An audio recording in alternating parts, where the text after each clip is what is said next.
Bismillahirrahmanirrahim. Assalamualaikum warahmatullahi wabarakatuh. Anak-anak sekalian, jumpa kembali dengan Ustadz Arifin. Hari ini kita ketemu dalam mata pelajaran fikih kelas 2.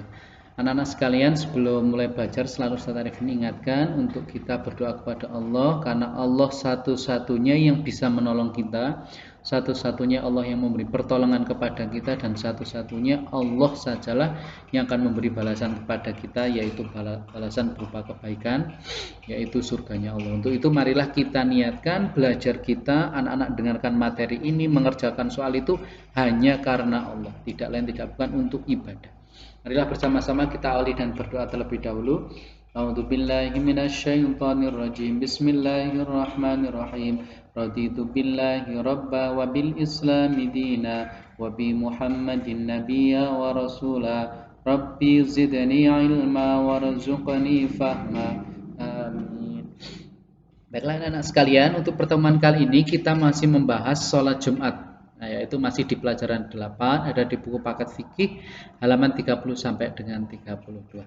Anak-anak sekalian, kita akan lanjutkan, dan Ustadz Arifin mengingatkan bahwa pertemuan yang lalu kita telah membahas tentang sholat Jumat. Ya, kita telah membahas tentang sholat Jumat itu adalah ibadah wajib untuk laki-laki, kemudian dikerjakan pada masuk waktunya zuhur dan pada hari Jumat. Kemudian anak-anak sekalian, ada peristiwa penting yaitu sholat Jumat terbesar sepanjang sejarah sampai 4 km panjang jamaahnya, yaitu ketika zamannya Muhammad Al-Fatih. Nah, Muhammad Al-Fatih ini bisa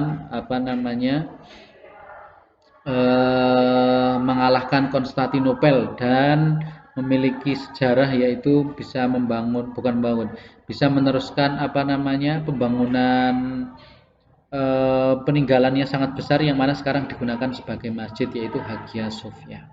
Anak-anak sekalian, kita mulai berlanjut, yaitu hari ini kita akan membahas tentang adab-adab dalam melaksanakan sholat Jumat. Ustadz Arifin sampaikan juga, insya Allah pertemuan-pertemuan ke depan materinya tidak terlalu panjang.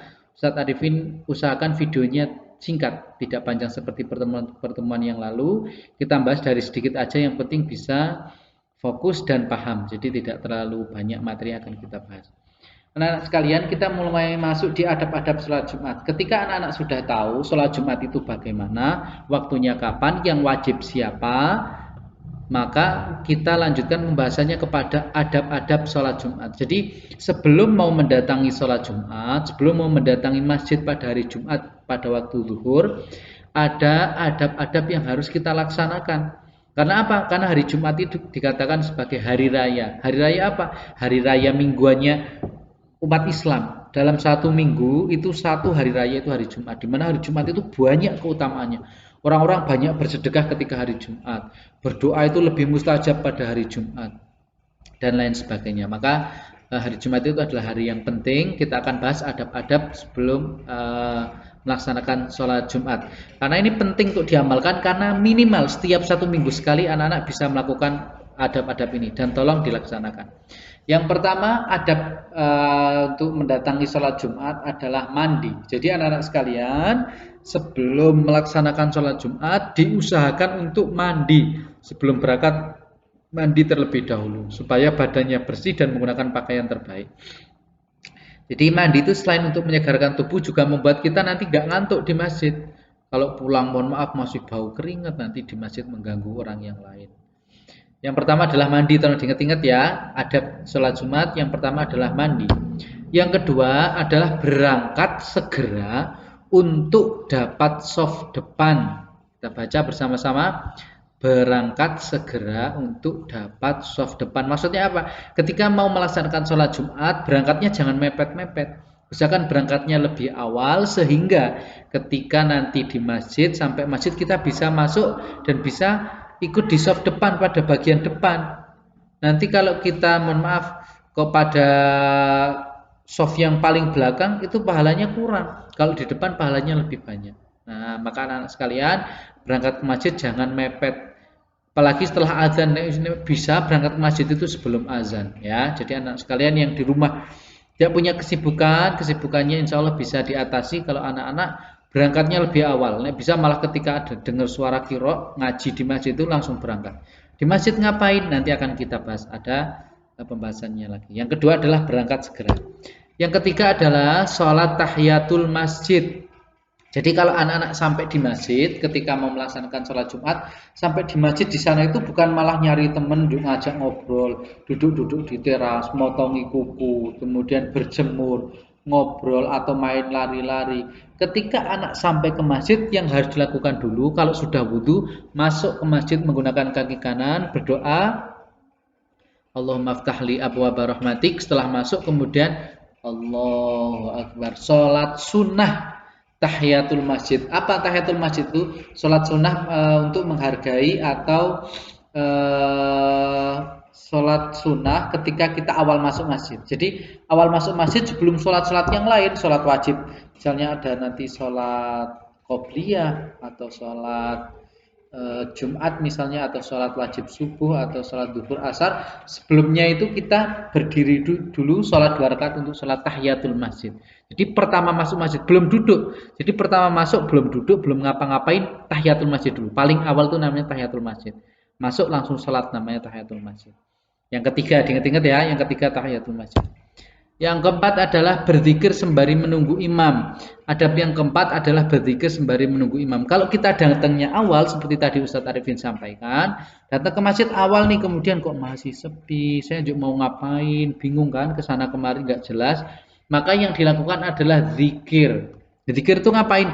Anak kan misalnya berangkat awal, masuk masjid, sholat 2 rakaat dulu, setelah selesai sholat zikir. Zikir itu tidak harus baca subhanallah subhanallah alhamdulillah, enggak. Zikir itu bisa berdoa, itu termasuk zikir. Bahkan sholat sunnah itu termasuk zikir. Membaca Al-Quran juga zikir. Bermuhasabah zikir. Baca sholawat zikir. Seperti itu. Jadi banyak ibadah-ibadah zikir. Maka anak kalau sampai di masjid duluan, bingung mau ngapain, zikir. Sampai masjid duluan belum ada orang, zikir. Duduk yang bagus, sikap solih, kemudian duduk, kemudian berzikir kepada Allah. Atau membaca Al-Quran, atau menghafal. Murojaah itu termasuk zikir. Itu yang keempat. Yang kelima adalah tidak melangkahi pundak. Nah, anak-anak sekalian, penting untuk diperhatikan ketika sholat Jumat itu sudah berlangsung, kemudian anak kok terlambat, dapatnya di belakang, ya udah di belakang. Jangan anak-anak kalau dapat di belakang tapi pengen ke depan sehingga melangkahi pundak jamaah yang lain. Nah, seperti contoh gambarnya ini. Ini orangnya pengen maju sehingga melangkahi pundak. Ini dilarang sama Rasulullah. Nih, dalilnya adalah ada seorang dia melangkahi pundak-pundak jamaah ketika Jumatan. Sementara Nabi Shallallahu Alaihi Wasallam sedang berkhutbah. Lalu Nabi Shallallahu Alaihi Wasallam menetapkan orang ini duduk, kamu mengganggu. Nah, jadi ini merupakan dalil bahwasanya ketika Jumat banyak orang sholat, soft itu, usahakan kita jangan melangkahi pundak. Mau masuk, termasuk ketika selesai sholat Jumat. Kalau kita nggak ada keperluan untuk pergi duluan, ya nunggu yang belakang selesai. Jangan orangnya lagi zikir kita melewati sana nanti jadi terganggu seperti itu. Ya, jadi tidak boleh melangkahi pundak jamaah yang lain. Yang kelima. Sekarang yang keenam adalah tidak berbicara saat khutbah. Sangat-sangat penting dan ini banyak terjadi di masyarakat, banyak terjadi mungkin di antara anak-anak.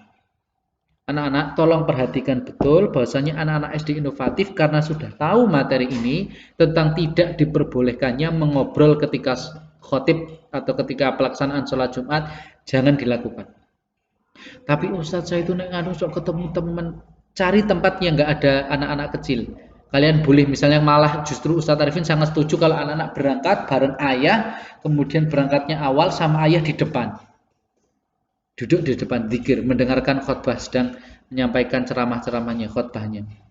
Jangan malah bareng sama ayah, tapi ayah masuk, anak-anak nunggu di luar. Nanti kalau anak di luar, meskipun anak-anak nggak mau ngobrol, diajak ngobrol sama yang lain. Makanya caranya supaya anak-anak tidak ngobrol, cari tempat yang nggak ada teman-temannya malahan. Seperti itu.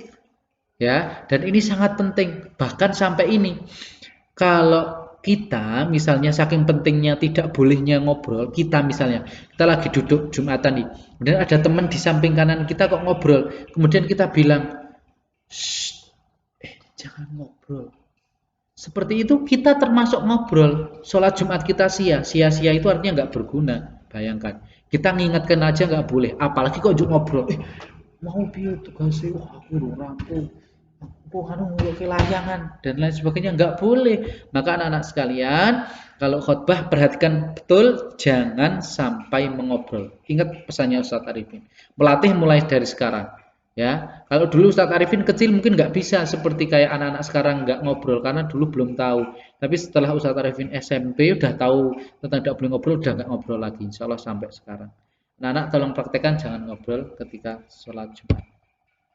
Nah, anak-anak sekalian, itu adalah pelajaran kita hari ini. Insya Allah masih ada 6 adab lagi. Tadi sudah dibahas 6. Masih ada 5, kalau enggak 6 akan kita bahas lagi. Kita bahas di pertemuan mendatang. Dan hari ini tugas evaluasinya adalah tolong tuliskan 3 adab untuk mendatangi atau menuju sholat Jumat di buku tulis fikih tanpa mengulang materi atau melihat buku. Anak-anak tadi udah Ustadz Arifin terangkan, masih ingat atau tidak, tolong ditulis di buku sekarang. Setelah selesai nonton video ini, langsung tulis di buku, kasih judul, nama tugasnya apa, hari tanggalnya jangan lupa tulis yang rapi, kemudian difoto, dikirimkan ke WA-nya Ustadz Arifin. Usahakan jangan membuka buku dan menonton ulang video ini. Ingat apa tidak 3 adab yang telah Ustadz Arifin sampaikan. Oke anak-anak sekalian, kemudian Ustadz Arifin akan menyampaikan juga terkait dengan pengumpulan tugas. Kalau anak-anak di rumah, kemudian ada orang tua, anak-anak boleh panggil orang tua, bilang ibu, ayah, atau kakak untuk ikut mendengarkan materi yang ini, karena ini penting. Jadi, anak-anak sekalian, ketika mengumpulkan tugas ke Ustadz Arifin, berikut adalah format. Format itu adalah aturan penulisan dalam mengumpulkan tugas. Yang pertama dikirim adalah bentuk tugasnya, misalnya foto, misalnya video, misalnya audio, dikirim dulu. Kalau sudah dikirim, kemudian di bawahnya ditulisi nama tugasnya apa, misalnya tugas Quran hadis, kasih episode. Ustadz Arifin setiap mengupload video materi mesti dengan ada keterangan episodenya. Tolong tulisi episode supaya Ustadz Arifin ketika mereka tidak bingung, karena banyak dari kelas-kelas yang lain juga. Tulis misalnya tugas, misal sekarang kan fikih, tugas fikih episode 14. Nah, mahasiswa di bawahnya, misalnya ini Delisa Salsabila Darajat, kemudian bawahnya nama kelasnya. Tolong dalam mengumpulkan tugas seperti ini ya, supaya Ustadz Arifin tidak keliru dalam merekap dan semuanya ketika Ustadz Arifin mencari juga mudah. Karena menginputkan dari banyak kelas itu tidak mudah. Itu anak-anak sekalian, untuk pertemuan kita hari ini kita tutup bersama dengan baca doa dengan baca doa setelah belajar. Bismillahirrahmanirrahim. Allahumma arinal haqqa haqqa warzuqna tibaa wa arinal batila batila warzuqna jitinaba. Ustaz Arifin akhiri. Assalamualaikum warahmatullahi wabarakatuh.